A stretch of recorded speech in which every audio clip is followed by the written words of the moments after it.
My husband held me down while his mistress cut my hair. Those were the last words she whispered before she stopped remembering how to breathe. The moment had happened hours earlier, yet the sting of the razor slicing through her braids still pulsed behind her eyes. He had dragged her into the living room, the same room where she once cooked his favorite meals, and held her wrists down while the other woman, sneering with victory, dug the blade through every part of her hair she could reach. Her pregnancy made her weak. Her belly tightened painfully as she struggled, but the betrayal cut deeper than any blade. He didn't look away. He didn't blink. He let her be humiliated, as if she were nothing but a burden he had been waiting to discard. When it was over, the mistress tossed the braided clumps onto the floor like trash, each one landing with a soft thud that echoed louder than any scream she could have released. She made one phone call. What happened next destroyed them both. If you've ever been betrayed by someone you trusted, if you've ever felt alone when you needed help most, you need to watch this story until the very end. What her brothers did will shock you, but what she became will inspire you. Don't skip ahead. Every chapter matters. And if you believe justice should always find those who think they're untouchable, hit that subscribe button right now. You won't want to miss what happens next. Cale rose to his feet, brushing off his hands as though touching her had contaminated him. "Get out," he said, his voice flat and final. There was no anger in it, no emotion at all, just cold dismissal. He called her a parasite, insisted the baby wasn't his, insisted she had ruined his future. Every word landed like a stone against her chest. She tried to speak, tried to ask how the man she married could become this stranger. But he didn't wait for answers. He shoved her toward the door, her body stumbling against the wall, and then she was outside. The door slammed so hard the window shook, and rain drenched her immediately, soaking through her hospital sandals and dripping into her torn clothes. She stood there on the empty street, shivering, her hand instinctively moving to her belly, as if to shield the baby from the cruelty that had just unfolded. She pulled out her phone with trembling fingers and scrolled through her contacts. Maya blocked. Nadia blocked. Sanaa blocked. One by one, every name she tried returned the same cold message. Cale had already severed every connection she had, isolating her so completely that even the act of reaching out felt like clawing at walls that wouldn't move. The rain poured harder, washing over the patches where her hair had been ripped away, and she pressed her hand tighter against her belly. "I'm sorry," she whispered to the life inside her. But sorry it wasn't a shelter. Sorry it wasn't safe. Sorry was just another word drowning in the storm. She scrolled further, past the blocked names, past the empty spaces where friends used to be, until she saw it. Arion, her eldest brother. The one Cale convinced her hated her. The one he said would never forgive her for choosing him over family. Her thumb hovered over the screen. What if Cale was right? What if Arion refused her too? What if this was the final rejection that shattered what little remained of her? But she had nowhere else to go, no one else to call, no other choice. So she typed, her fingers shaking so badly the words came out broken. "Arion, I need help. Please." She hit send before fear could stop her, then stared at the screen, watching the rain blur the letters. 1 minute passed. Then 2. She told herself he wouldn't answer. He was probably asleep. He probably deleted her number years ago. He probably moved on from the sister who vanished into a man's lies. But then her phone buzzed. A message. Her heart lurched as she opened it, her vision blurring with rain and tears. "Little sister, where are you?" 3 words. That's all it took. Her knees buckled, and she sank down onto the wet pavement, clutching the phone like it was the only solid thing left in the world. For the first time that night, she let herself cry, not the silent tears she swallowed in Cale's house, but raw, gasping sobs that tore through her chest. She typed her location with shaking hands, each letter a struggle. Maple and 4th. He kicked me out. I have nowhere to go. The reply came within seconds. Stay exactly where you are. Do not move. I'm coming now. Amina wrapped her arms around herself, rocking slightly as the rain continued its assault. She didn't know what was happening. She didn't know how Arion would find her or what he would say when he saw her like this. Broken, humiliated, unrecognizable. But something inside her shifted. A tiny flicker of hope she thought had died hours ago. She pressed her hand to her belly again, this time not in apology, but in promise. "We're going to be okay," she whispered. She didn't know if it was true, but she needed to believe it. Then she heard it, a sound cutting through the rain, growing louder with each passing second. The deep, rhythmic thrum of helicopter blades slicing through the night sky. Amina looked up, rainwater streaming down her face, and saw lights piercing through the storm. Her heart pounded. She didn't understand what was happening, but she knew one thing with absolute certainty. Her brothers were coming. And when they arrived, everything would change. The helicopter descended, its blades whipping the rain into wild spirals, and through the blur she saw a figure stepping out. Arion, tall, steady, his expression carved from stone and fury. Behind him came two more, Zephyr and Cade. They moved toward her with purpose, their eyes scanning her shaking frame as if assessing damage to something precious. Arion reached her first, kneeling down in the rain, without hesitation. "Little sister," he said, his voice breaking just slightly. "I've got you now." At that moment, something inside Amina shifted. She didn't know it yet, but her entire world was about to change. Arion arrived first, stepping out of the helicopter with a rage so cold it made the air feel thinner. His eyes found Amina immediately, and for a split second, something cracked in his expression, something raw and unguarded, before the stone mask returned. Behind him came Zephyr and Cade, their faces carved with fury, held barely beneath the surface, their movements sharp and deliberate as they assessed the damage done to their sister. Amina sat huddled on the wet pavement, her torn clothes clinging to her shivering frame, her hair jagged and uneven where the razor had carved through it. She looked small in a way that made Arion's jaw tighten. He crossed the distance in seconds, kneeling in the rain beside her without hesitation. "We're here now," he said quietly, his voice steady despite the storm raging inside him. Zephyr wrapped a thick blanket around her shoulders before she could speak, tucking it gently around her trembling body. Cade crouched down, his eyes scanning her face, her hands, the patches on her scalp, memorizing every detail like a man cataloging evidence for war. None of them asked what happened. They didn't need to.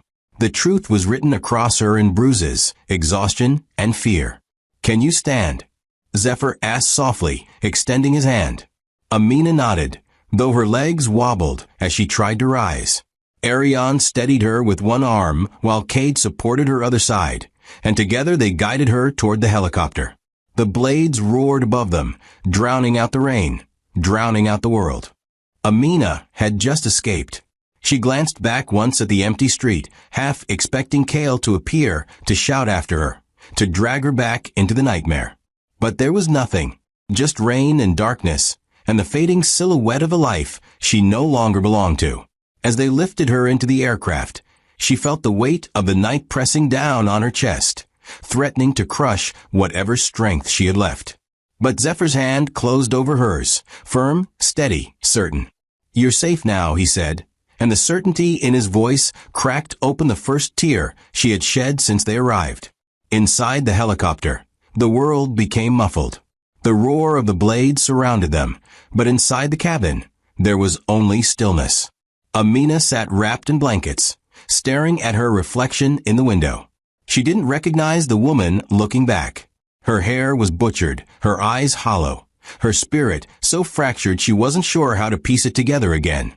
She couldn't bring herself to meet her brother's eyes. She expected judgment, disappointment, maybe even blame for disappearing into Cale's lies for so long. But when she finally glanced up, what she saw wasn't anger, it was grief. Arion sat across from her, his hands clenched into fists, his gaze fixed on her as though he was afraid she might vanish if he looked away. Zephyr watched her carefully, his expression unreadable, but his presence protective. Cade said nothing, but his silence carried more weight than words. He was memorizing her injuries, mental, physical, emotional, like a man preparing evidence for a reckoning. "I didn't know where else to go," Amina whispered, her voice barely audible over the hum of the helicopter. Ariane leaned forward, his eyes locking onto hers. "You should have called us 2 years ago," he said, his voice low but not unkind. "But you're here now. That's all that matters." She shook her head, tears spilling over. "He told me you hated me. He said you all wanted nothing to do with me because I chose him." Zephyr's jaw tightened. "And you believed him?" There was no accusation in his tone, only pain. Amina looked down at her hands. "He made me believe a lot of things." Cade finally spoke, his voice calm but edged with something dangerous. "Did he put his hands on you?" The question hung in the air like a blade. Amina hesitated, then nodded slowly. "Not the way you're thinking. He held me down while her voice broke. She couldn't finish. She didn't need to. The brothers exchanged a glance, and in that silent communication, a decision was made. Whatever Cale had done, whatever he thought he could get away with, he had miscalculated. Badly. The helicopter descended smoothly onto the landing pad of Ariane's estate, a sprawling property nestled far from a city, far from prying eyes, far from the chaos Amina had just escaped. The moment they touched down, medical staff were waiting. Ariane had called ahead, arranging everything before they even landed. Amina was ushered out of the helicopter and into the estate, her brothers flanking her like sentinels. She wanted to protest, to say she was fine, but the truth was she wasn't fine. Her body ached. Her mind felt fractured. And the baby. She pressed her hand to her belly, panic rising. "The baby," she said urgently, looking at Ariane. "I need to make sure the baby is okay." He nodded immediately. "The doctors are ready. They'll check everything." She was taken directly to a private medical wing, a quiet room filled with soft light and sterile efficiency. Doctors examined her while nurses tended to her wounds, cleaning the cuts on her scalp, checking her vitals, and running tests to confirm the baby's health. Amina lay on the examination table, staring at the ceiling, trying to process the fact that she was no longer on that street, no longer trapped in Cale's house, no longer alone. The doctor, a kind woman with gentle hands, smiled at her. "The baby's heartbeat is strong," she said. "Everything looks stable." Relief washed over Amina, so intensely it nearly weakened her again. She closed her eyes, letting the tears fall freely now. Her baby was okay. Despite everything, despite the terror and the violence and the rain, her baby was okay. Outside the examination room, her brothers stood guard. Ariane paced, his mind already working through the pieces of a puzzle he hadn't fully understood until tonight. Zephyr leaned against the wall, arms crossed, his expression dark. Cade stood by the door, silent and watchful, his thoughts moving like gears behind his eyes. "We need to know everything," Ariane said quietly. "Every detail, every lie, every theft." Zephyr nodded. "I'll start pulling records. Bank accounts, transactions, anything with her name on it." Cade's voice was cold. "And we need to know who else knew, who helped him, who stayed silent." Ariane turned to face them, his eyes hard. This wasn't just cruelty. This was calculated. He isolated her on purpose, broke her down piece by piece until she had nowhere left to turn. Zephyr's fists clenched, and then he threw her out like garbage. Cade's jaw tightened. He made a mistake. Ariane's gaze was steel. He made several. And he's about to learn what it costs to hurt someone we love. When Amina finally emerged from the examination room, exhausted but stable, her brothers were waiting. Ariane stepped forward, his expression softening just slightly. "The baby?" he asked. She nodded, managing a weak smile. Strong heartbeat. Everything stable. Relief flickered across all three of their faces. Zephyr exhaled slowly. Cade's shoulders relaxed just a fraction. Ariane reached out and gently squeezed her shoulder. "You're going to rest now. Real rest. No one can reach you here. No one can hurt you here." She looked up at him, tears welling again.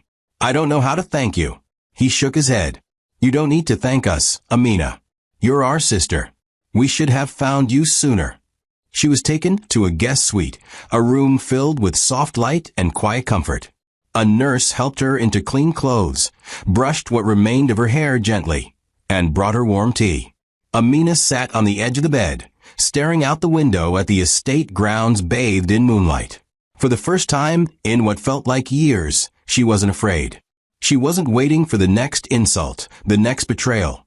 The next moment Cale would tear her down. She was simply here, safe, surrounded by people who hadn't forgotten her. And as she lay down, pulling the covers over herself, one thought settled into her mind with quiet certainty. Cale had no idea what was coming. He thought he had won. He thought she had nowhere to go, no one to turn to, no power left. But he was wrong. And the brothers, who now stood guard outside her door, were about to show him just how wrong he was. Amina woke in a room filled with sunlight, though her heart still felt heavy with darkness. She sat up slowly, her body aching in places she hadn't noticed the night before, trying to remember how to exist in a space where her pain wasn't being monitored, mocked, or weaponized. The sheets were soft against her skin, the air smelled faintly of lavender, and for a moment she forgot where she was. Then memory crashed back, the rain, the helicopter, her brothers' faces carved with fury and grief. She was safe. The realization brought relief, so intense it nearly weakened her again. A nurse entered quietly, carrying a tray of breakfast, and smiled gently. "Good morning, Miss Amina. The baby's vitals are still strong. You're doing well." Amina nodded, her hand instinctively moving to her belly. The baby was stable. That single fact anchored her when everything else felt like it was spinning out of control. After eating, she stepped out into the hallway and found her brothers waiting. They stood together near the window overlooking the estate grounds, speaking in low voices that stopped the moment they saw her. Ariane turned first, his expression softening just slightly. "How are you feeling?" he asked. Amina shrugged, not trusting her voice yet. Zephyr gestured toward a nearby sitting room. "We need to talk. There are things you need to know." Her stomach tightened. She followed them into the room, settling onto a chair while they remained standing, their postures tense with barely contained anger. Ariane pulled out a tablet and placed it on the table in front of her. "We've been digging into Cale's finances," he said carefully. "And what we found," he paused, his jaw tightening. "Amina, he's been stealing from you. For months." The words didn't register at first. She stared at him, waiting for clarification, but his expression didn't change. "Stealing," she repeated slowly. Zephyr nodded. "Your personal savings account. The one your grandmother left you. He drained it. Every cent." Amina felt the air leave her lungs. Her grandmother's money, the nest egg she had carefully protected, the inheritance meant to secure her future, gone. "That's not possible," she whispered. "I would have noticed. I check that account regularly." Cade spoke up, his voice calm but edged with something cold. "He forged your signature on bank documents, transferred funds to accounts you didn't know existed. Some of your grandmother's jewelry was sold too. Pieces you probably thought were still in storage." Amina's hands began to shake. She remembered asking Cale about her grandmother's pearl necklace months ago, the one she wanted to wear for a family photo. He told her it was being cleaned, that he'd pick it up soon. She never saw it again. "How much?" she asked, her voice barely audible. Ariane hesitated. "Close to $80,000. Maybe more. We're still tracing everything." The number hit her like a physical blow. $80,000. Her entire safety net, the money she planned to use for the baby, for emergencies, for starting over if she ever needed to, stolen. By the man who promised to protect her. Zephyr continued, his tone measured but firm. "It gets worse.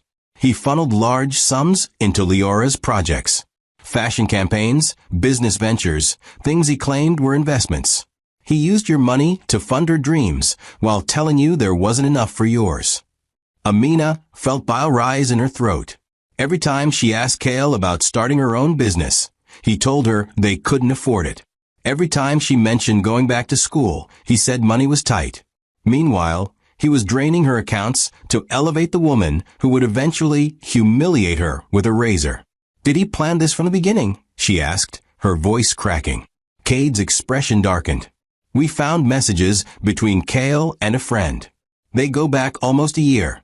Coordinated efforts to isolate you from us, from your friends, from anyone who might question what he was doing. He needed you to be dependent, controllable, alone.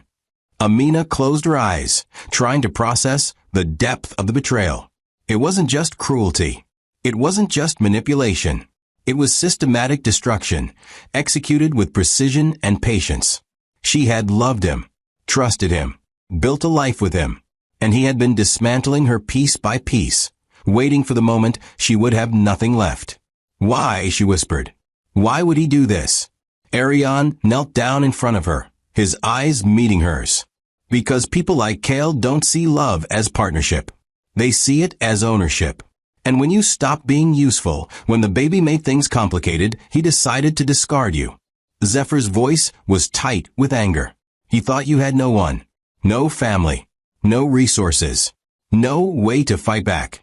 That's why he isolated you so completely. He wanted you powerless. Amina felt something inside her shift, something harder, sharper, more solid than the heartbreak that had been drowning her. She wasn't stupid. She wasn't blind. She had simply believed in love that never truly existed. But now, with the truth laid bare in front of her, she understood. Kale hadn't just broken her heart. He had tried to erase her entirely, and he almost succeeded. What happens now? She asked, looking up at her brothers. Ariane stood, his expression resolute. Now we make sure he pays for every stolen dollar, every forged signature, every lie. We're filing reports with the authorities. We're freezing accounts. We're recovering what we can. Kate added, and we're making sure he never gets near you again. Zephyr pulled up something on his phone and showed it to Amina. Her breath caught.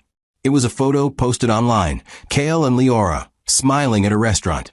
Champagne glasses raised, the caption reading, "New beginnings with my love." The post was from last night, hours after he threw Amina out into the rain. She stared at the image, feeling a strange numbness settle over her. They were celebrating.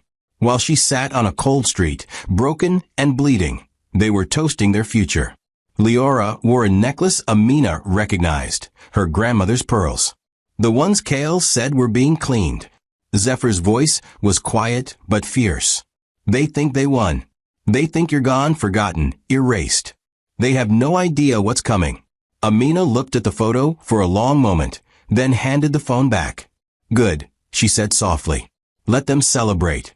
Let them think they got away with it. She met Ariane's eyes, and for the first time since arriving, her voice carried weight. Because when the truth catches up to them, I want them to remember this moment. I want them to remember how confident they felt right before everything fell apart. Ariane smiled, a cold, dangerous smile. That's my sister. Cade nodded approvingly.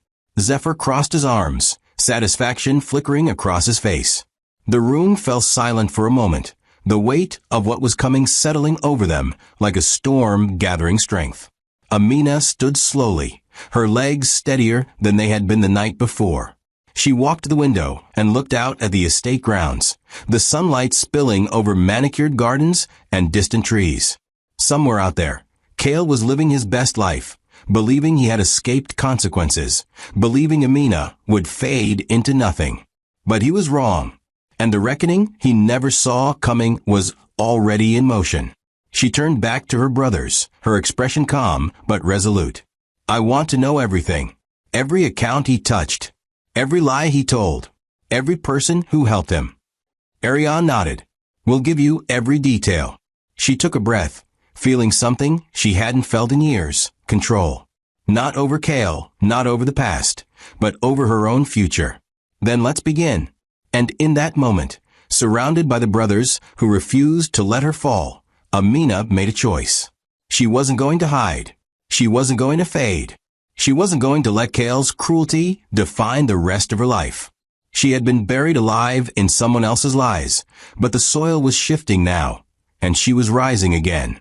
Her brothers were determined to clear the path ahead of her, but she knew the truth. She would have to walk it herself. And she would. One step at a time, she would reclaim everything Kale tried to steal. Starting now. Kale was not celebrating as loudly as he pretended. Beneath the captions and filters, beneath the carefully staged photos. With Leora draped across his arm, he felt a gnawing fear he couldn't shake. Amina was gone, truly gone, and a small part of him knew he had made a mistake far larger than humiliation videos and stolen bank accounts. He stared at his phone screen, scrolling through the comments under their celebration post, but the words blurred together. Something felt off, like he had tampered with the wrong life, like he had crossed a line he didn't fully understand. Leora noticed his distraction and leaned closer, her voice dripping with false sweetness. "What's wrong, baby? You're not having second thoughts about her, are you?" Kale shook his head quickly. "No, of course not. He paused, searching for words that wouldn't make him sound weak. "I'm just making sure she doesn't try anything stupid." Leora laughed, the sound sharp and dismissive. "What could she possibly do? She has no one, Kale. No money, no friends, no family, who cares? She'll crawl back eventually, begging for another chance. They always do." Kale wanted to believe her. He needed to believe her. But somewhere in the back of his mind, a voice whispered that he had underestimated something crucial. The first sign of trouble appeared 2 days later. Kale tried to access his primary business account and found it frozen. He stared at the screen, confusion quickly morphing into panic. He refreshed the page, thinking it was a glitch, but the message remained. "Account temporarily restricted pending investigation." His hands trembled as he called the bank, his voice tight with forced calm. "There's been some mistake. My account is frozen. I need it unlocked immediately." The representative's tone was polite but firm. "I'm sorry, Mr. Kale, but your account has been flagged for suspicious activity. We're working with authorities to review recent transactions. You'll need to speak with our fraud department." Kale's throat tightened. "Fraud? There's no fraud. This is my money." The representative didn't waver. "We'll be in touch once the review is complete. Have a good day." The line went dead. Kale stood frozen, phone still pressed to his ear, his mind racing. How was this possible? Who flagged his account? He tried another account, same result. Then another. Frozen. Restricted. Under review. Panic clawed at his chest. Leora walked into the room, her expression already sour. "My agent just canceled 3 contracts," she said, her voice rising with frustration. 3 major deals, Kale. They're citing reputational risk. What the hell does that even mean? Kale didn't answer. He was too busy scrolling through his emails, watching as messages from business partners piled up, each one more urgent than the last. "We need to meet immediately. Concerns have been raised about recent transactions. Investors are requesting a full audit." His phone buzzed with a call from his business partner, Marcus. Kale answered quickly. "Marcus, what's going on?" "My accounts are frozen," and Marcus cut him off, his tone clipped and cold. "I don't know what you did, Kale, but you need to fix it. Fast. People are asking questions I don't have answers to. Questions about missing funds, forged documents, unauthorized transfers. This is bad." Kale's stomach dropped. "I didn't do anything wrong. This is a misunderstanding." Marcus's laugh was bitter. "Then you better clear it up before it buries all of us. I'm distancing myself until you sort this out." The line went dead. Kale stared at his phone, feeling the walls closing in. Leora's voice broke through his spiral. "Kale, what is happening? Why are people suddenly treating us like criminals?" He looked at her, anger flashing in his eyes. "I don't know, Leora. Maybe because you convinced me to throw my pregnant wife out into the street and publicly humiliate her." Leora's face twisted with indignation. "Don't you dare put this on me. You wanted her gone just as much as I did. You said she was holding you back, remember? You said she was nothing." Kale ran his hands through his hair, pacing the room. "I didn't think," he stopped himself.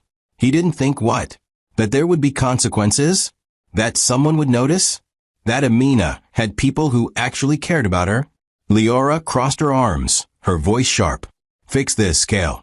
Whatever you did, undo it. I'm not losing everything because you couldn't cover your tracks." He spun toward her, fury rising. "You think I planned this?" You think I wanted my accounts frozen and my business falling apart? She stepped closer, her eyes hard. I think you got sloppy. And now we're both paying for it. Cale grabbed his phone and tried calling Amina's old number, desperate for some semblance of control. The call didn't go through. Number disconnected. He tried again. Same result. Panic surged through him. Where was she? Who was helping her? He thought she had no one, no resources, no way to fight back. But someone was moving against him with precision and power, and he couldn't see who. Leora watched him spiral, her own fear growing. What if she went to the police? She asked quietly. Cale's head snapped up. She wouldn't. She has no proof of anything. Leora's voice rose. You stole from her, Cale. You forged her signature. If she has records, if someone helped her find the transactions, she didn't finish. The implication hung in the air like a noose tightening. Cale sat down heavily, his mind racing through every decision, every transfer, every lie. He had been so careful, so calculated. How was this falling apart so quickly? His phone buzzed again. An email from his lawyer. Cale, we need to meet. I've received inquiries from law enforcement regarding financial irregularities associated with your name. Do not speak to anyone until we talk. Cale's blood ran cold. Law enforcement. The words echoed in his mind, growing louder with each repetition. This wasn't just frozen accounts or canceled contracts. This was a criminal investigation. He looked at Leora, his voice barely above a whisper. They're coming for me. She stared at him, her face pale. Who? Who's coming for you? He shook his head, unable to answer. He didn't know. But somewhere in the back of his mind, he remembered the way Amina had looked that night. Broken, humiliated, defeated. He remembered how easily she had crumbled under his words, how completely she had believed his lies. He had assumed she would stay broken. He had assumed she had no one to turn to. But what if he was wrong? What if the woman he threw away like garbage had people powerful enough to dismantle his life piece by piece? The thought sent ice through his veins. Leora paced the room, her voice frantic. We need to leave. Go somewhere they can't find us. Start over. Cale laughed bitterly. With what money, Leora? Everything is frozen. We have nothing. She stopped, realization dawning on her face. They were trapped. The empire they built on stolen funds and arrogance was collapsing, and there was nowhere left to run. Cale's phone buzzed one more time. A message from an unknown number.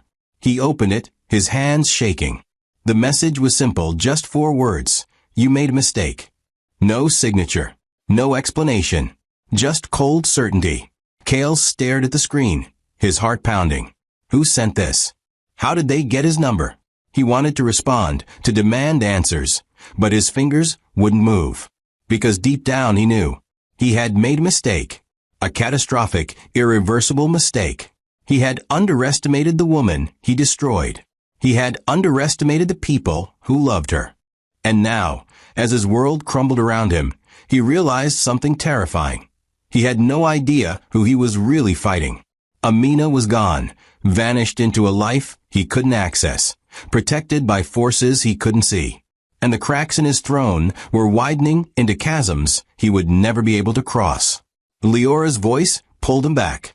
Cale, say something. What are we going to do? He looked at her, seeing for the first time how fragile their alliance truly was. She wasn't loyal. She was opportunistic. And the moment things got worse, she would abandon him without hesitation. He was alone, truly alone. And somewhere out there, the people he wronged were just getting started. Amina began healing slowly. Every morning brought a little more strength, a little more color in her cheeks, a little more presence in her voice. Her hair had begun to grow in, uneven but soft, a quiet reminder of both what she endured and what she survived. She spent afternoons walking through Arion's gardens, the sunlight warm on her skin, the sound of birds filling the air with something she had almost forgotten, peace. Evenings were for journaling, writing out the thoughts that tangled in her mind, giving words to feelings she had suppressed for so long. And nights, finally, were for sleeping without fear. No more listening for footsteps. No more bracing for insults. No more wondering when the next betrayal would come. Her brothers hovered protectively but respectfully, giving her space while standing close enough that she never felt alone again. It was a balance she didn't know she needed until she had it. She attended therapy 3 times a week, sitting across from Dr. Mensah, a woman whose calm presence made it easier to unpack the weight Amina had been carrying. "Tell me about the moment you realized something was wrong," Dr. Mensah said during one session. Amina thought for a long time before answering. "I don't think there was one moment. It was gradual. Like watching a sunset. You don't notice how dark it's getting until suddenly you can't see anymore." Dr. Mensah nodded. "And when did you start to see again?" Amina's voice was soft but steady. "When my brother answered the phone. When I realized I wasn't as alone as Kale made me believe." The sessions were hard, pulling up memories she wanted to bury, forcing her to confront how deeply manipulation had rooted itself into her sense of self.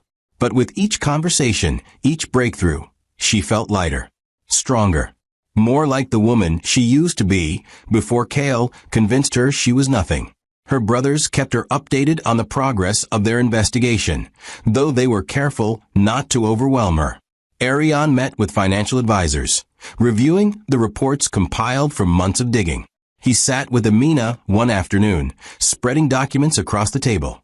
"We've recovered about 60% of what he took," Ariane said, his tone measured. "The rest is tied up in accounts we're still tracing. It'll take time, but we'll get it back." Amina looked at the numbers, each one representing a piece of her life Kale had stolen. She cried over the stolen inheritance, over the forged documents, over the way she had vanished from her own life for so long. But each tear carried weight out of her body, making room for something steadier, sharper, and more grounded. Zephyr entered the room, holding his laptop. "You need to see this," he said, his expression tight. He turned the screen toward Amina. It was a news article. The headline read, "Local businessman under investigation for financial fraud." Kale's name was front and center, his smug photo from a corporate event staring back at her. The article detailed frozen accounts, suspicious transactions, and ongoing inquiries by law enforcement. Amina read it slowly, her emotions swirling between vindication and emptiness. "How do you feel?" Zephyr asked carefully. Amina set the laptop down, her voice quiet. "I don't know. I thought I'd feel satisfied. But I just feel." She paused, searching for the word. "Tired." Ariane placed a hand on her shoulder. "That's normal. You're not obligated to celebrate his downfall.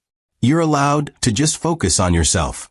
She nodded, grateful for the permission to feel whatever she felt without judgment. Cade walked in, his expression unreadable as always. Police came to his door this morning, asked him to come in for questioning. Amina's stomach tightened, and Cade's lips curved into a faint, cold smile. He refused, lawyered up immediately, which only makes him look worse. Zephyr leaned back in his chair. Leora's distancing herself publicly. She released a statement claiming she had no knowledge of his activities. Threw him under the bus to save herself. Amina wasn't surprised. Leora's loyalty had always been conditional, built on convenience rather than connection. "What about his business partners?" she asked. Ariane's tone was satisfied. "Most have severed ties. The ones still involved are scrambling to cover their own tracks. Kale's reputation is destroyed." Amina absorbed the information, feeling a strange detachment.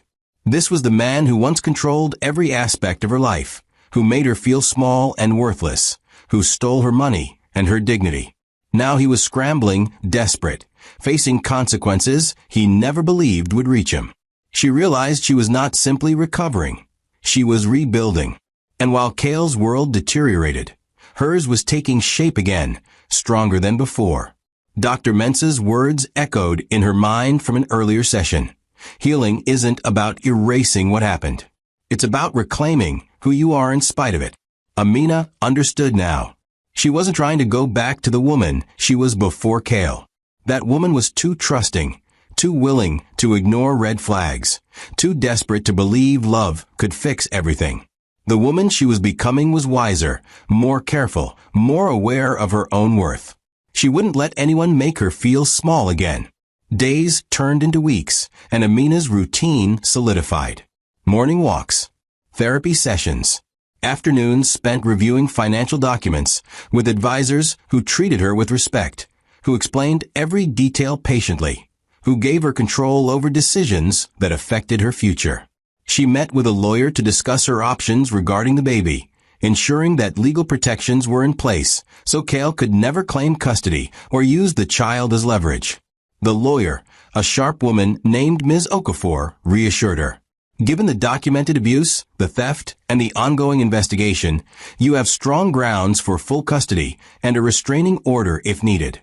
Amina felt relief wash over her. Her baby would be safe, protected, free from the chaos Kale created. One evening, as she sat in the garden watching the sunset, Zephyr joined her. He sat quietly for a moment before speaking. "You're different," he said. It wasn't a question. Amina smiled faintly. "I had to be." Zephyr studied her profile. "You know he's trying to reach you, right?" "Kale. He's been attempting to find ways to contact you." Amina's smile faded. "I figured he would." Zephyr's voice hardened. "He won't get through. We've made sure of that. But I wanted you to know he's desperate. People do dangerous things when they're desperate." Amina turned to him, her eyes clear. "I'm not afraid of him anymore, Zephyr. He took everything he could from me. There's nothing left for him to take." Zephyr nodded slowly, pride flickering across his face. "Good. Because the woman I'm looking at right now, she's stronger than he ever was." While Amina reclaimed her voice, Kale's world continued to crumble. Former friends distanced themselves, unwilling to be associated with scandal. Social media buzzed with speculation and judgment. Investors demanded repayment for losses tied to his mismanagement.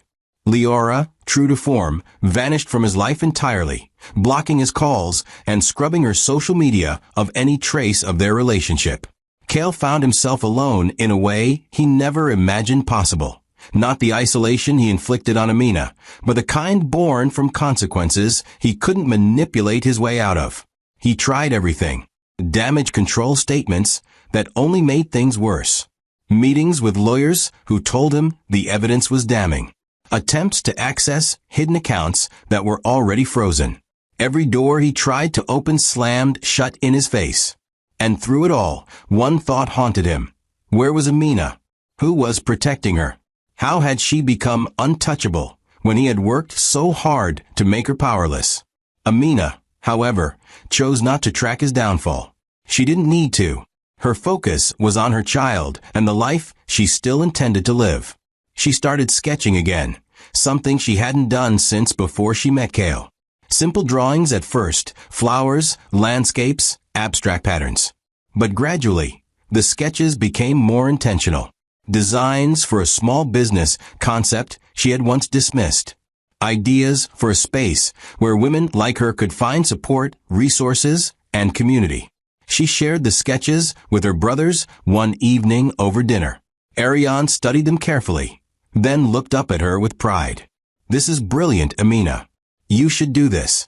She hesitated. "I don't know if I'm ready." Cade's voice was firm. "You'll never feel completely ready. But you're strong enough. And we'll support you every step of the way." Zephyr grinned. "Besides, you've already survived the hardest part. Building something new? That's going to be easy compared to what you've already overcome." Amina looked at her brothers, feeling gratitude swell in her chest. They had saved her, yes. But more than that, they had reminded her that she was worth saving, that her dreams mattered, that her voice deserved to be heard. And as she sat there, surrounded by people who genuinely loved her, she realized something profound. Kale's greatest failure wasn't the theft or the cruelty or the lies. It was believing that breaking her would be permanent. Because she wasn't broken. She was rebuilding. And the life she was creating, brick by brick, choice by choice, breath by breath, was entirely her own. The brothers never intended for Amina's suffering to become a spectacle. But the truth had a way of slipping through cracks, even carefully controlled ones. It began when a journalist reached out with suspicions regarding Kale's sudden financial collapse. The reporter, a woman named Sandra Mills, had been tracking financial irregularities in local businesses and noticed patterns that didn't add up. She contacted Ariane's office, requesting an interview about the ongoing investigation. Ariane rejected the request politely, his tone firm but professional. "My sister's privacy is not up for discussion. If you have questions about financial crimes, direct them to the authorities handling the case." Sandra respected the boundary, but continued digging, sensing there was more to the story than frozen accounts and business audits. Zephyr, noticing the growing online curiosity about Cale's downfall, traced the leak to one of Cale's own associates, a man named Derek who had panicked under investigation and started talking to anyone who would listen, hoping to distance himself from the fallout. The story spread faster than anyone expected. Not the personal details, not the violence, not the humiliation. Amina's privacy remained protected by her brother's careful management, but the documented fraud, the stolen assets, and the illegal transfers painted Cale in a damning spotlight that grew brighter with each passing day. Headlines appeared across local news sites. Businessman accused of embezzling from wife's inheritance. Financial fraud investigation expands as more victims come forward. Former partners claim pattern of deception spanning years. Each article chipped away at the image Cale had worked so hard to build, revealing the rot beneath the polished surface. As the story gained traction, Leora attempted to distance herself publicly, releasing carefully rehearsed statements through her publicist. "I had no knowledge of Mr. Cale's financial misconduct and am cooperating fully with investigators. I was misled just as much as anyone else." But the internet was unforgiving. Screenshots surfaced, messages between Leora and Cale discussing transfers, jewelry sales, and strategies to keep certain transactions hidden. Receipts emerged showing her direct involvement in spending money that didn't belong to them. Her carefully crafted innocence crumbled under the weight of evidence she couldn't deny. Amina watched it all unfold from a distance. Her brothers shielded her from the worst of the noise, filtering updates so she only saw what was necessary, never the cruel speculation or invasive commentary that always accompanied public scandals. But she saw enough to understand that karma had simply arrived wearing armor stronger than her own anger. She didn't feel joy at Cale's downfall, only a strange, hollow emptiness. He had taken so much from her, stolen pieces of her identity she was still trying to reclaim, but she refused to let him take her peace as well. Instead, she focused on her baby's health checkups, attending appointments where doctors confirmed everything was progressing well, where nurses smiled and asked about names and nursery colors. She focused on the gentle rhythm of her new life, morning tea in the garden, therapy sessions that peeled back layers of trauma, quiet dinners with her brothers where laughter slowly returned to her voice. The media storm raged outside her world like a hurricane she no longer belonged to. Within her sanctuary, she existed in quiet recovery, aware that the world now whispered a truth she had once been too afraid to speak. Cale, meanwhile, spiraled. His business partners severed all connections, releasing public statements that condemned his actions and emphasized their own ignorance of his crimes. His name became synonymous with manipulation and deceit, mentioned in cautionary articles about financial abuse and red flags in relationships. Investors demanded compensation he didn't have, threatening lawsuits that piled up faster than he could count. His lawyer advised him to stay silent, to avoid making statements that could be used against him in court, but Cale couldn't help himself. He posted a rambling defense on social media, claiming he was being framed, that jealous competitors were destroying his reputation, that the woman accusing him, though he never named Amina, was lying for attention. The post backfired spectacularly. Comments flooded in, dissecting every word, pointing out inconsistencies, sharing links to evidence that contradicted his claims. Within hours, the post was deleted, but screenshots lived forever, circulating across platforms as proof of his desperation. Leora disappeared when he needed her most, leaving him to face consequences alone. She moved to another city, changed her social media handles, and began reinventing herself as a victim of Cale's manipulation rather than his accomplice. But the internet had a long memory. Every time she tried to restart her modeling career, old screenshots resurfaced. Every time she posted about new beginnings, comments reminded her of stolen jewelry and forged signatures. Her career stalled, trapped in the shadow of choices she couldn't escape. Cale tried to shift the blame onto Amina, drafting messages he never sent, rehearsing explanations that fell apart under scrutiny. But he had no access to her, no influence, no ground to stand on. Every attempt to contact her was blocked. Every effort to find her location was thwarted. Her brothers had built walls around her, so secure that Cale couldn't even confirm she still lived in the same state. For the first time, the man who once believed he owned every outcome found himself powerless. The life he tried to build at the expense of someone else was dissolving in front of him, and there was nothing he could do to stop it. One evening, as Amina sat reading in the library, Ariane entered quietly and sat across from her. "There's something you should know," he said carefully. Amina looked up, sensing the weight in his tone. "The story went public. Not your story. Your privacy is intact, but Cale's crimes. It's everywhere now." Amina set her book down slowly. "How public?" Ariane pulled out his phone and showed her a news segment from a local station. The anchor discussed financial fraud cases, using Cale's situation as a primary example. His photo appeared on screen, followed by legal analysts discussing potential charges and prison time. Amina watched silently, her expression unreadable. When the segment ended, she handed the phone back. "Good," she said simply. Ariane studied her face. "You're okay with this?" She nodded. "He made choices, Ariane. Choices that hurt me and probably hurt others. If the world knows what he did, maybe it'll stop him from doing it again." Ariane's respect for his sister deepened. "You're handling this better than I expected." Amina smiled faintly. "I'm not handling it. I'm just refusing to let it consume me. There's a difference." Zephyr joined them, carrying a tablet. "You might want to see this too. People are reaching out, other women who say Cale manipulated them financially or emotionally. They're asking if there's a way to hold him accountable." Amina's breath caught. She wasn't the only one. Of course she wasn't. Men like Cale didn't suddenly become abusive. They practiced. They refined their methods. They left trails of broken people behind them. "What do they need?" Amina asked.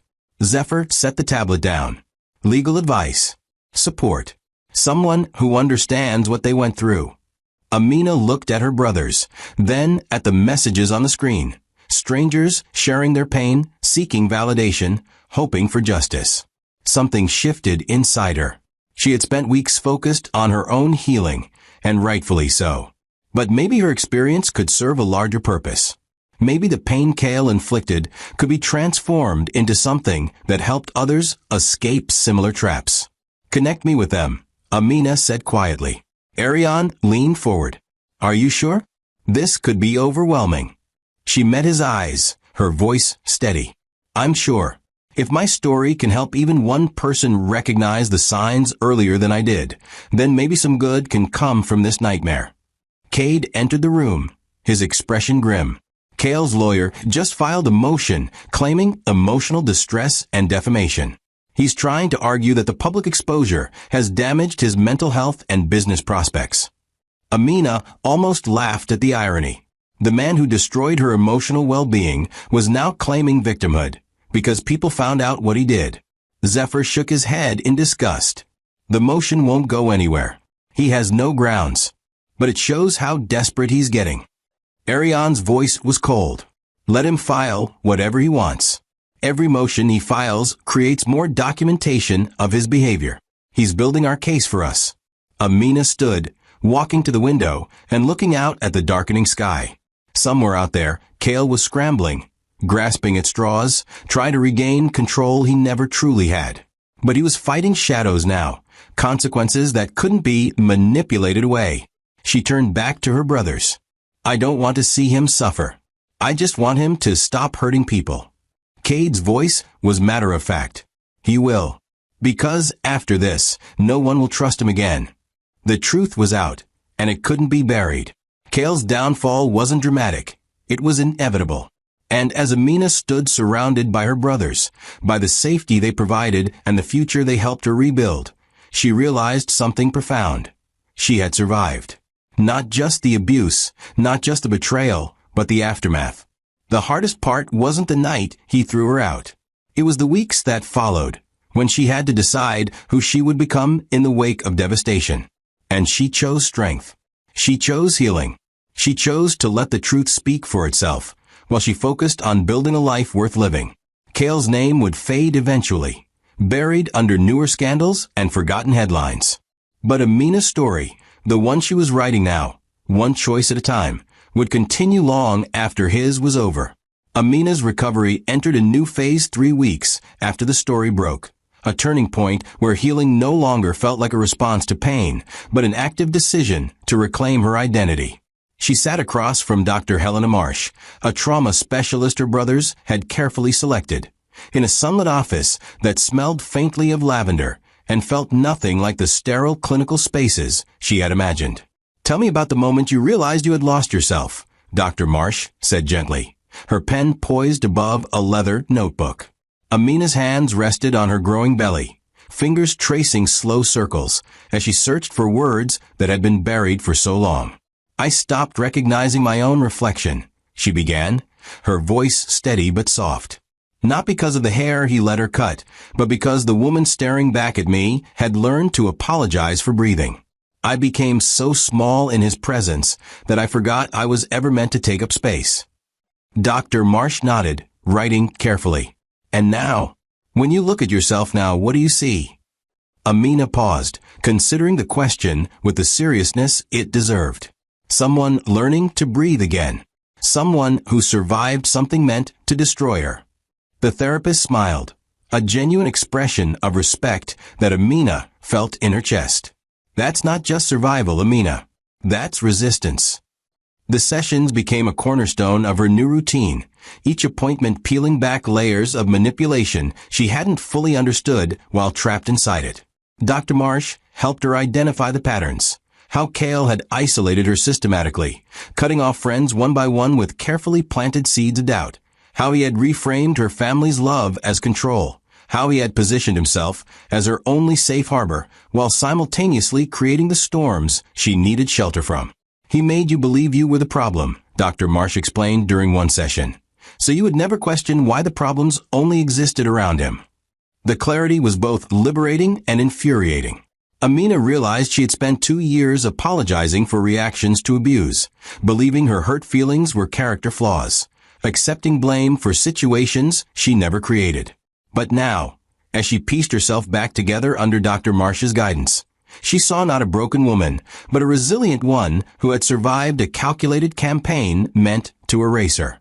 Each session brought small victories, learning to set boundaries without guilt, recognizing manipulation tactics, understanding that her compassion had never been a weakness, but rather the very thing Cale had weaponized because he lacked it himself.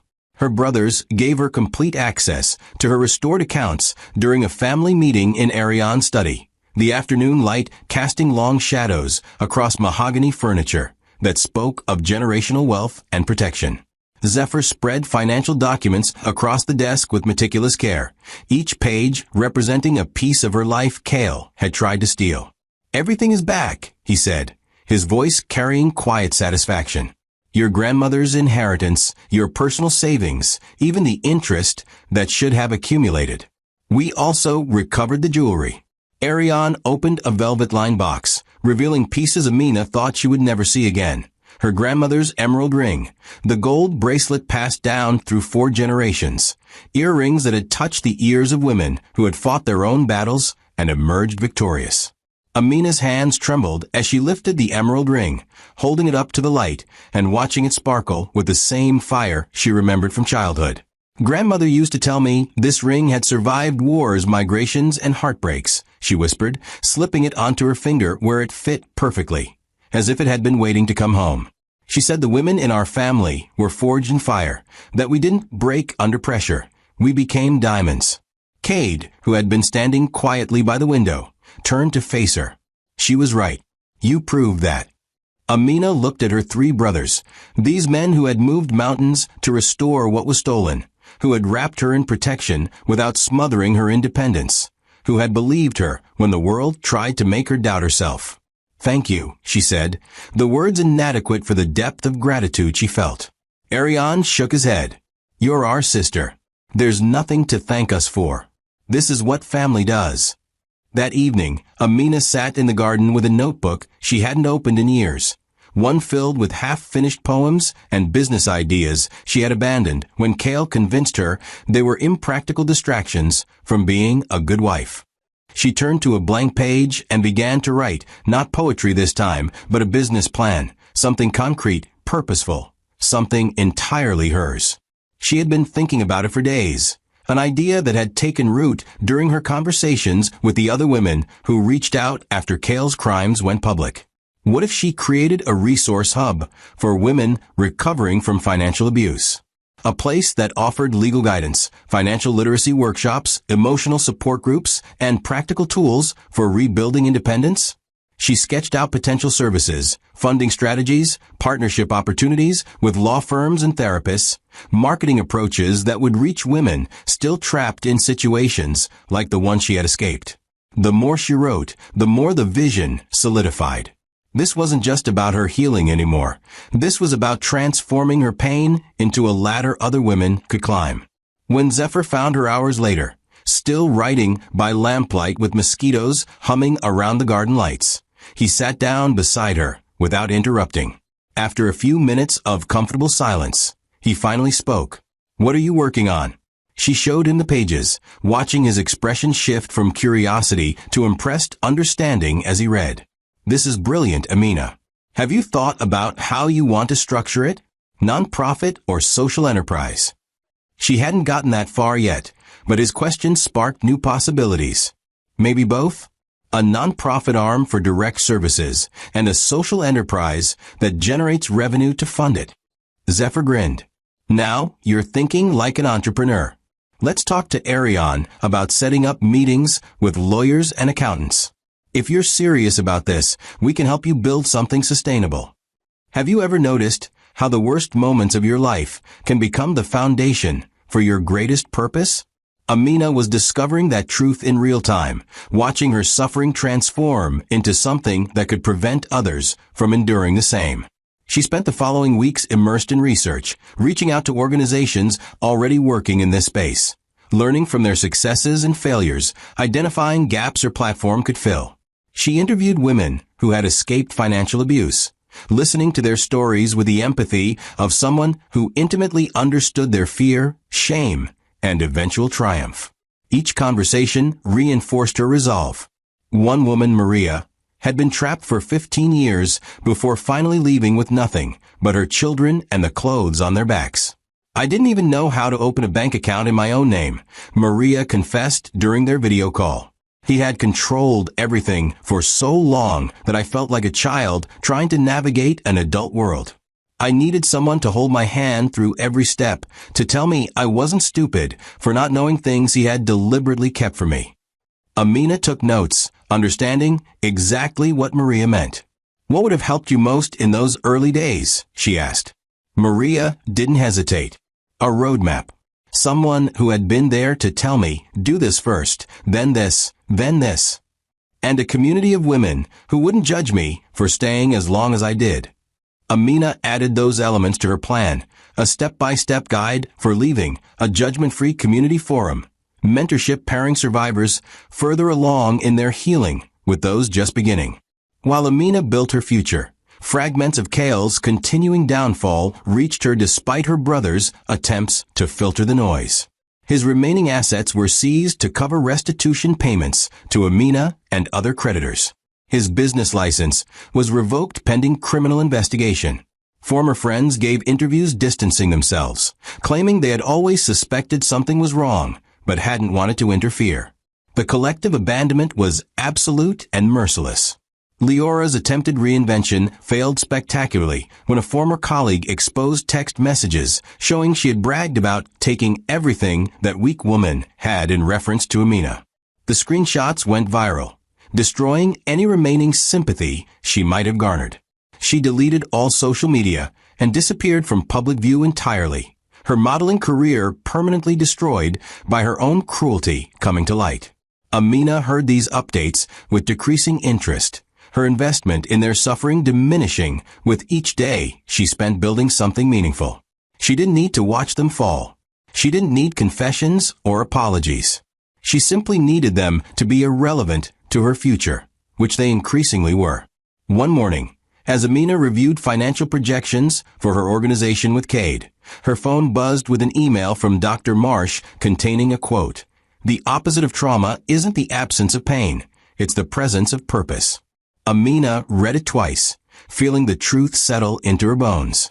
She was no longer defined by what Cale had done to her, but by what she was choosing to build despite it. Her greatest revenge wasn't his downfall. It was her refusal to let his cruelty define her trajectory. She was rising, not in opposition to him, but in absolute independence from him, creating a legacy that would outlive his relevance by decades. Cale's world collapsed with undeniable force on a Tuesday morning when federal agents appeared at his apartment with a warrant for his arrest. The charges read like a catalog of everything he thought he had gotten away with: wire fraud, identity theft, forgery, embezzlement, and financial exploitation. His hands shook as they cuffed him, the metal cold against his wrists, the reality of consequences finally breaking through the delusion that he could talk his way out of anything. His neighbors watched from doorways and windows, some recording on their phones, their judgment palpable in the morning air. The man who once walked through life believing he was untouchable was now being led to a police car in handcuffs. His fall from grace documented in real time by people who had once envied his apparent success. At the station, Detective Morris sat across from him in an interrogation room that smelled of stale coffee and broken promises. "You want to tell me your side of the story?" Morris asked, his tone neither kind nor cruel, just professionally indifferent. Cale tried to summon the charm that had carried him through countless manipulations, but his voice cracked when he spoke. "This is all a misunderstanding. My wife, ex-wife, she's bitter about the separation. Her brothers have money and influence. They're using it to destroy me because I chose to move on." Morris slid a folder across the table, opening it to reveal bank statements, forged signatures, transfer receipts, and timestamps that painted an irrefutable picture. "These documents say otherwise. We've got you stealing from your wife's inheritance while she was pregnant, forging her signature on loan applications, transferring funds to your mistress's accounts, and selling jewelry that didn't belong to you. That's not a bitter ex-wife, Mr. Cale. That's evidence." Cale stared at the papers, watching his lies disintegrate under the weight of proof he couldn't deny. His lawyer, a public defender named Craig who looked exhausted before the meeting even started, laid out the situation with brutal honesty during their first private consultation. The prosecution has everything they need. Multiple witnesses, forensic accounting, digital trails, victims beyond your ex-wife willing to testify. You're looking at significant prison time unless you take a plea deal. Cale's chest tightened, panic flooding his system. "A plea deal? I didn't do anything that bad. We had financial problems, I made some mistakes, but I never meant to hurt anyone." Craig's expression hardened. "You systematically stole from a pregnant woman, isolated her from her family, forged legal documents, and when she had nothing left, you threw her out on the street. The prosecution is going to paint you as a predator who targeted a vulnerable woman, and honestly, the evidence supports that narrative. If this goes to trial, you'll lose, and the sentence will be worse." The words hit Cale like physical blows, each one stripping away another layer of the false reality he had constructed. For years, he had rewritten his own actions in his mind, casting himself as the victim of circumstances, the misunderstood man trying to build a better life. But sitting in that office with evidence stacked against him and a lawyer telling him to prepare for prison, he could no longer hide from the truth. He had destroyed someone who loved him, and now the debt had come due. Authorities froze every account connected to him. Business audits exposed years of mismanagement that extended beyond Amina to other investors and partners he had deceived. His attempts to make public statements only worsened his situation, as each lie was quickly dismantled by people who had kept receipts, screenshots, and recordings. One former business partner, Marcus, gave an interview to a local news station that went viral overnight. Cale presented himself as a self-made success story, but everything was smoke and mirrors. He borrowed money he never intended to repay, used one investor's funds to pay off another, and when things started falling apart, he blamed everyone but himself. I lost $50,000 trusting him, and I'm not the only one. The interview ended with Marcus looking directly into the camera. If you've been burned by this man, come forward. There's strength in numbers, and he needs to be held accountable. Within days, 6 more people contacted authorities with similar stories, each one adding weight to the prosecution's case. Cale tried contacting Leora, desperate for any form of support, but her number was disconnected. He tried her social media, but she had blocked him everywhere. The woman who had stood beside him while he humiliated his wife, who had spent stolen money without question, who had celebrated their new beginning online, had vanished the moment consequences arrived. The glamorous partnership they flaunted dissolved under pressure, revealing their alliance had been nothing more than mutual convenience built on someone else's suffering. He attempted to track Amina down, convincing himself that if he could just talk to her, explain himself, maybe even apologize, he might regain some control over the narrative spiraling away from him. But every avenue was blocked with surgical precision. Her old number belonged to someone else now. Her email bounced back as undeliverable. Her social media accounts were deleted or set to private with usernames he couldn't find. He tried reaching out to mutual acquaintances, but they either ignored him or told him bluntly to leave her alone. One former friend, Rachel, actually called him back, but not with the help he hoped for. "Are you seriously trying to contact Amina after what you did to her?" Rachel's voice was sharp with disgust. "You held her down while your mistress cut her hair, Cale. You threw a pregnant woman out on the street. You stole from her, lied to her, isolated her, and broke her. And now you want access to her? For what? So you can manipulate her one more time." Cale stumbled over his words. "I just want to explain." Rachel cut him off. "There's nothing to explain. You made your choices. Now deal with the consequences like an adult instead of a coward." The line went dead, leaving Cale alone with the reality that he had burned every bridge and destroyed every relationship that might have offered him refuge. Have you ever wondered what goes through the mind of someone who finally realizes they can't escape what they've done? Cale sat in his mother's basement, the only place that would take him in after he made bail, staring at his phone and scrolling through old photos of himself and Amina. In the pictures, she smiled at the camera with genuine warmth, her eyes bright with the kind of trust that only comes from believing you're loved. He remembered that version of her, the woman who had cooked his favorite meals, who had supported his business ideas even when they failed, who had defended him to her family when they raised concerns. When had he decided that woman deserved cruelty instead of care? He couldn't pinpoint the exact moment, which disturbed him more than he wanted to admit. The transformation had been gradual, each small act of disrespect leading to larger ones, each boundary crossed making the next violation easier. He had convinced himself she was a problem, too sensitive, too demanding, too close to her family, when the truth was simpler and more damning. He was the problem. He had always been the problem. And now, confronted by the wreckage of his choices, he understood something that came far too late. Amina hadn't been weak for loving him. He had been weak for betraying that love.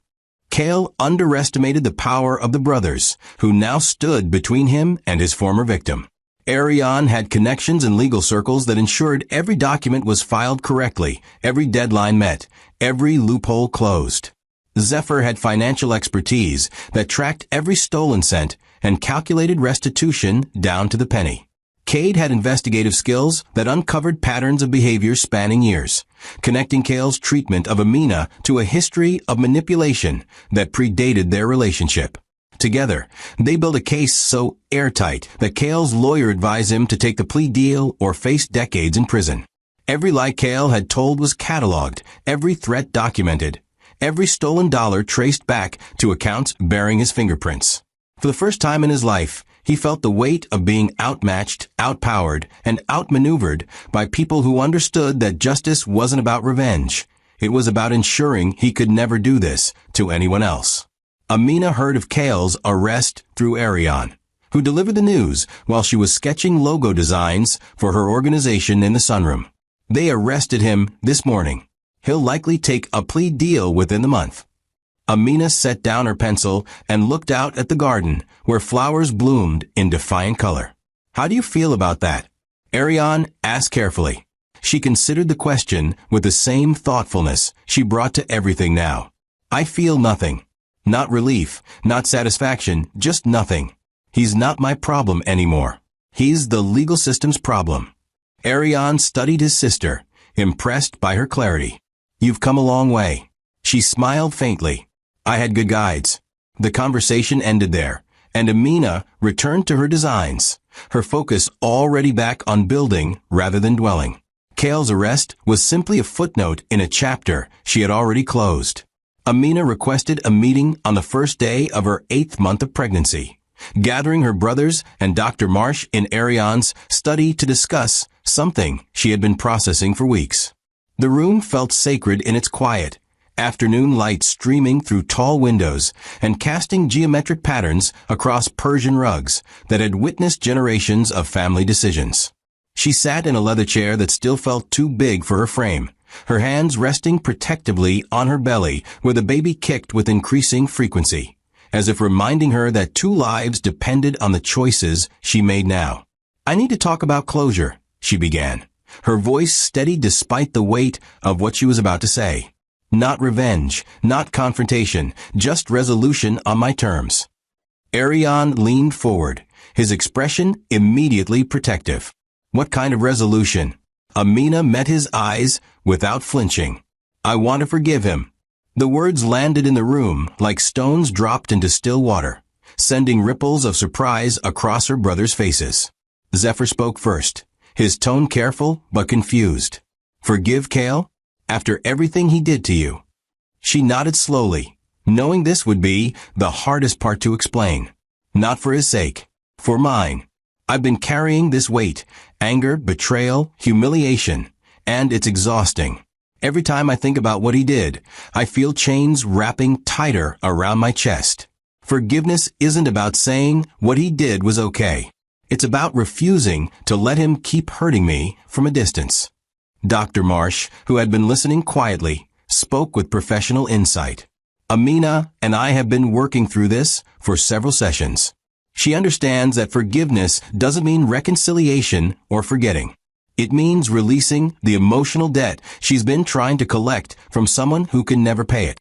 Cade, always the most analytical, crossed his arms and studied his sister with the intensity of someone trying to solve a complex equation.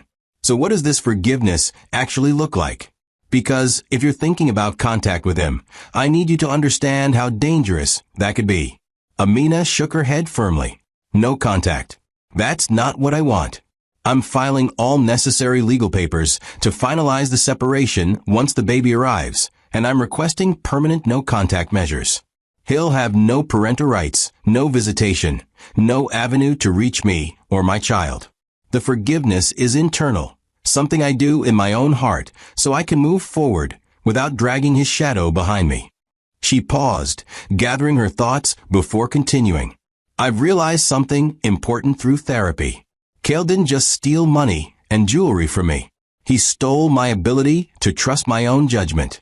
He made me doubt every instinct, question every feeling, second-guess every decision until I became paralyzed by the fear of being wrong. That's what I'm forgiving, not the abuse itself, but my own guilt for not seeing it sooner, for staying as long as I did, for believing someone could love me while systematically destroying me. Her voice cracked slightly on the last words, vulnerability breaking through the composure she had maintained. Zephyr moved closer, placing a hand on her shoulder. You have nothing to feel guilty about. You were manipulated by someone who made it his mission to trap you. She looked up at him with gratitude. I know that intellectually, but emotionally, I've been blaming myself for not being smarter, stronger, more suspicious. Dr. Marsh helped me see that manipulation thrives where compassion lives. And my compassion was never my weakness. It was my gift. Kale weaponized it, but that doesn't make it something I should be ashamed of. Ariane remained silent longer than his brothers, his jaw working as he processed what his sister was saying. When he finally spoke, his voice carried the weight of someone wrestling with conflicting instincts. I want justice, so complete it leaves no room for mercy. I want him to suffer the way you suffered, to feel every ounce of pain he inflicted multiplied by 1,000. And you're telling me you want to forgive him?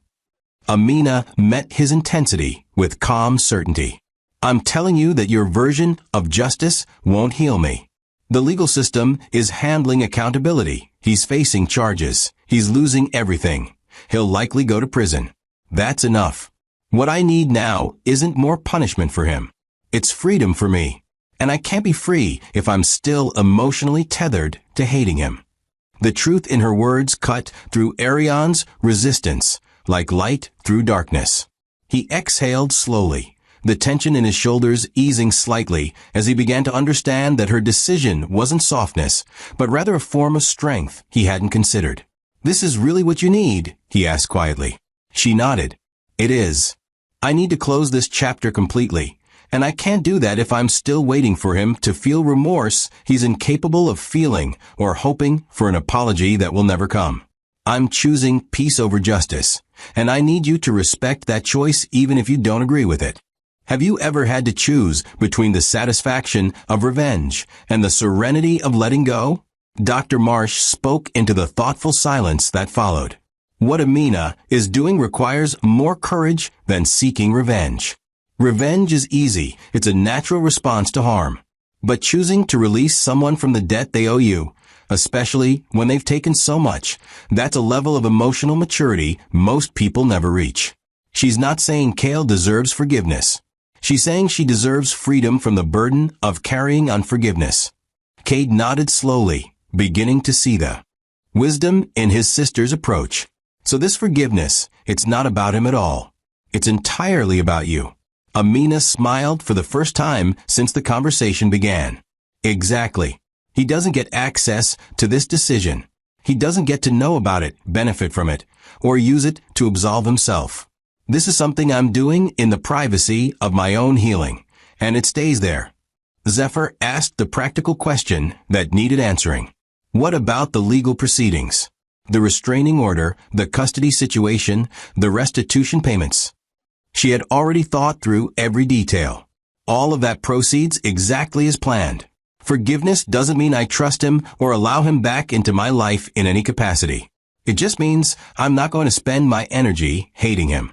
The lawyers handle the legal side, and I focus on building a life so full of purpose and joy that he becomes irrelevant.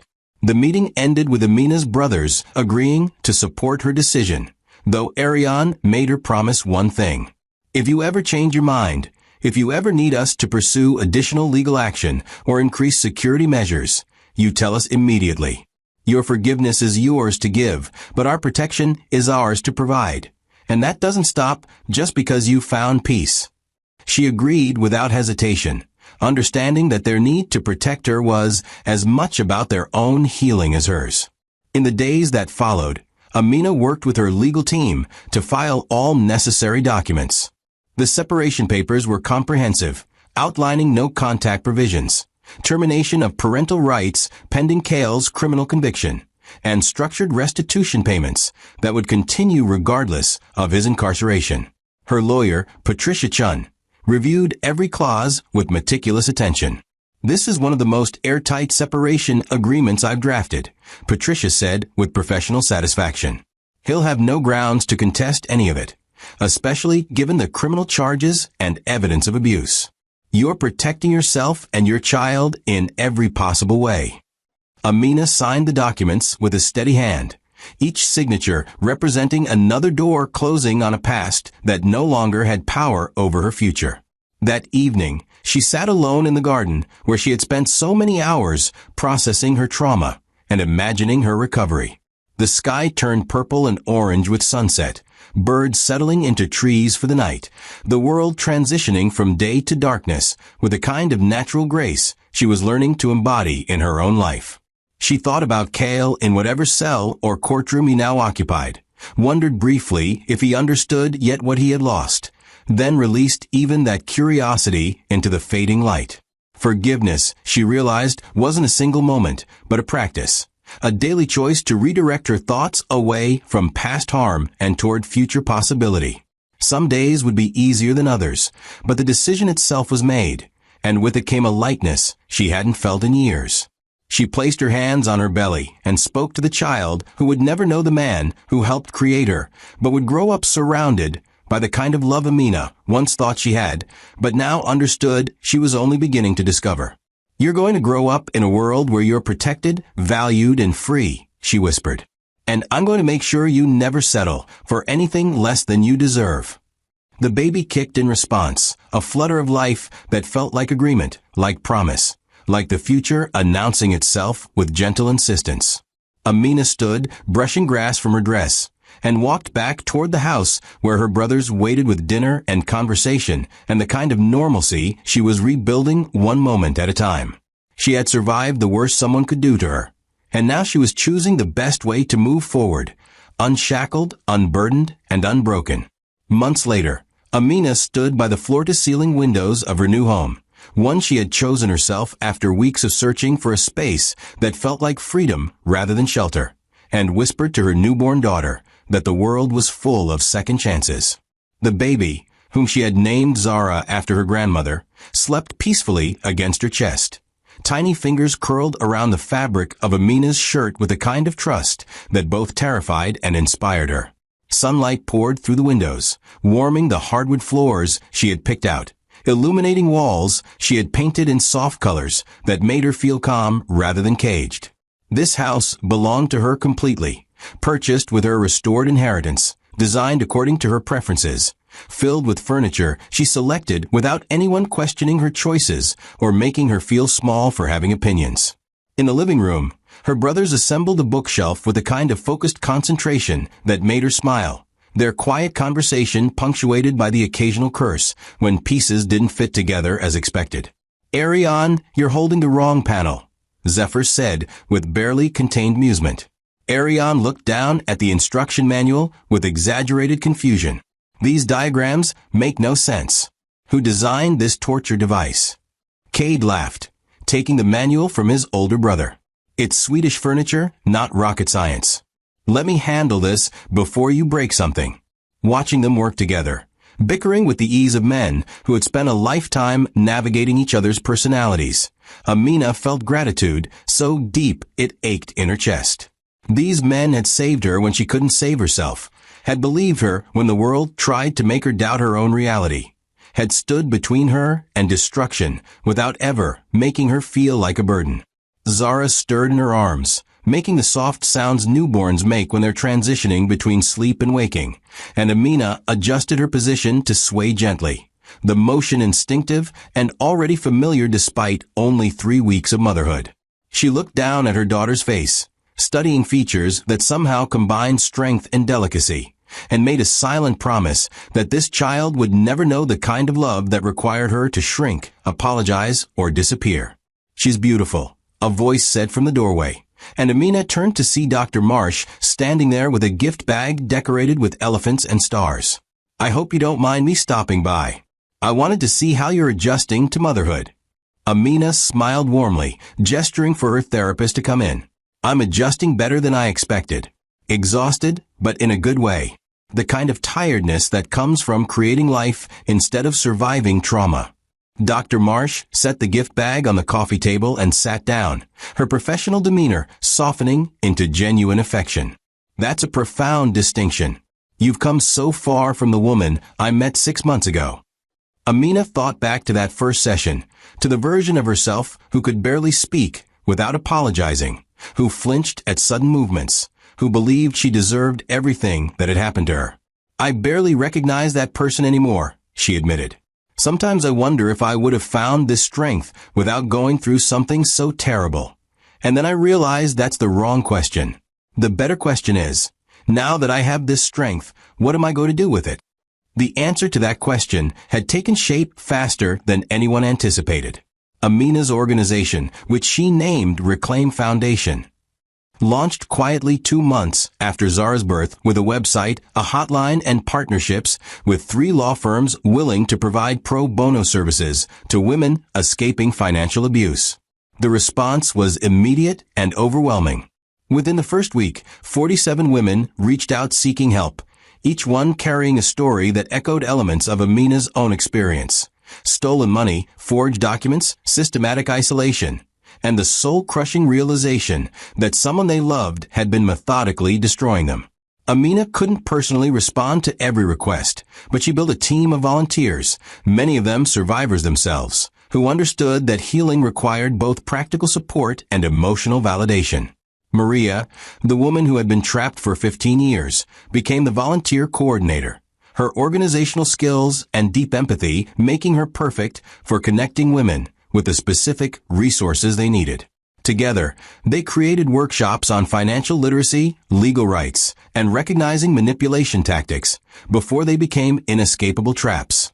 Have you ever wondered how many women are silently suffering right now, believing they're alone in their experience? The foundation's impact rippled outward faster than Amina could track, with women from neighboring states reaching out, asking if the services extended beyond local boundaries. Within 6 months, Reclaim Foundation had helped 83 women access legal representation, opened 14 bank accounts for those who had none in their own names, and provided emergency housing assistance to 11 families fleeing dangerous situations. Ariane, who had initially worried the foundation would drain his sister's emotional reserves during a time when she needed to focus on herself and her newborn, became its most vocal supporter after attending a volunteer training session and hearing the stories of women whose lives had been transformed by his sister's courage to speak up. "I had no idea how many people were going through this," he told Amina over dinner one evening, his voice carrying the weight of someone whose worldview had expanded uncomfortably. "Every woman who stood up and shared her story could have been you, could have been worse than you. And they all said the same thing. They felt like no one would believe them because their abuse didn't leave visible bruises." Amina nodded, feeding Zara with the practiced efficiency of someone who had learned to multitask out of necessity. That's what makes financial and emotional abuse so insidious. People don't see it, so they don't believe it's as damaging as physical violence. But having your identity stripped away, your resources stolen, your support system severed, that's violence too. It just doesn't leave scars you can photograph. Zephyr, who had been managing the foundation's finances with the same meticulous attention he brought to all his ventures, added his perspective. The women who reach out aren't looking for handouts. They're looking for someone to believe them and give them tools to rebuild. That's what makes this sustainable. You're not creating dependency, you're restoring independence. Cade raised his glass in a toast to Amina, who turned her worst nightmare into someone else's lifeline. Her business plans took shape with a kind of purposeful momentum that comes from clarity rather than desperation. Beyond the foundation, Amina developed a consulting service for companies wanting to train their HR departments on recognizing and responding to employees experiencing domestic or financial abuse. The first company to hire her was a tech firm whose CEO had watched his sister go through something similar and wanted to ensure his workplace could be a refuge rather than another space where victims felt unsafe. Amina delivered her first training to 60 employees, standing in front of them with Zara sleeping in a carrier against her chest, and spoke with the authority of someone who had lived what she was teaching. "Abuse doesn't stop when your employee clocks in for work," she explained, clicking through slides that outlined warning signs and intervention strategies. Financial abusers often monitor their victims' work emails, control their transportation, and sabotage their job performance to increase dependence.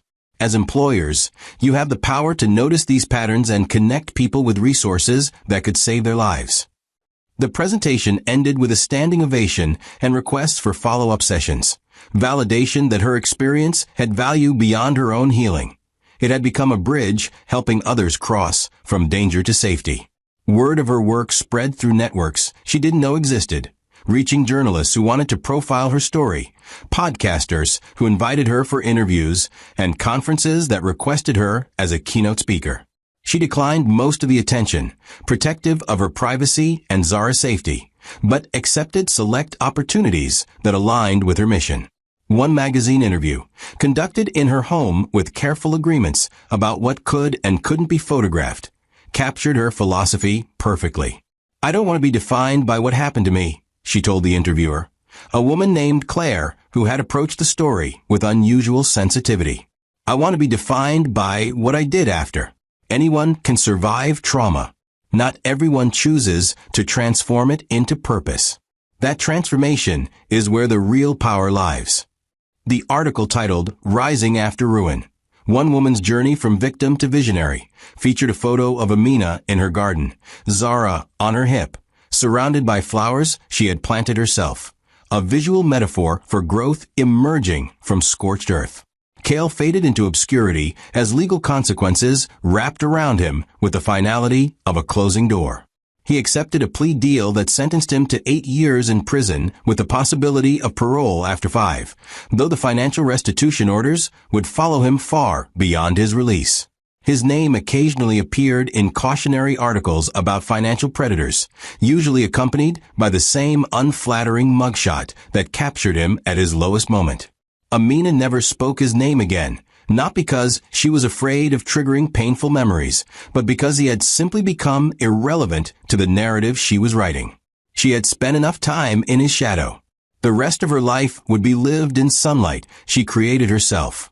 Leora disappeared entirely, her social media presence erased, her modeling career a distant memory buried under the weight of her own complicity.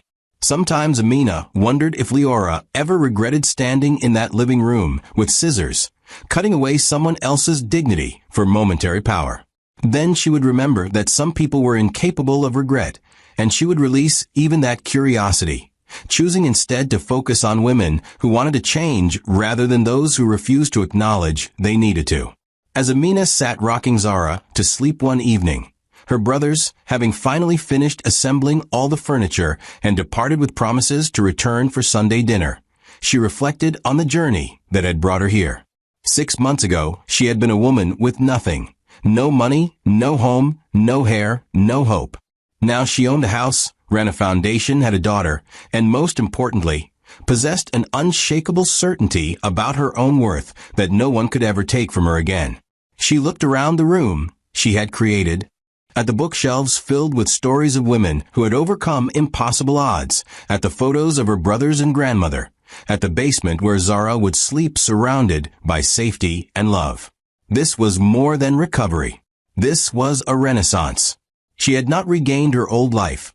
She had built a new one from the ground up, stronger and brighter than anything she could have imagined during those dark nights when survival felt impossible. As she kissed her daughter's forehead and whispered promises about the future they would build together, Amina realized something profound that brought tears of joy rather than pain. She had not just survived the worst thing that ever happened to her. She had transformed it into the catalyst for becoming the best version of herself. And that transformation, that refusal to let cruelty define her destiny, was the truest victory she could have. Thanks for watching, and subscribe to my channel and drop a comment below telling us where you're watching from. May God bless you.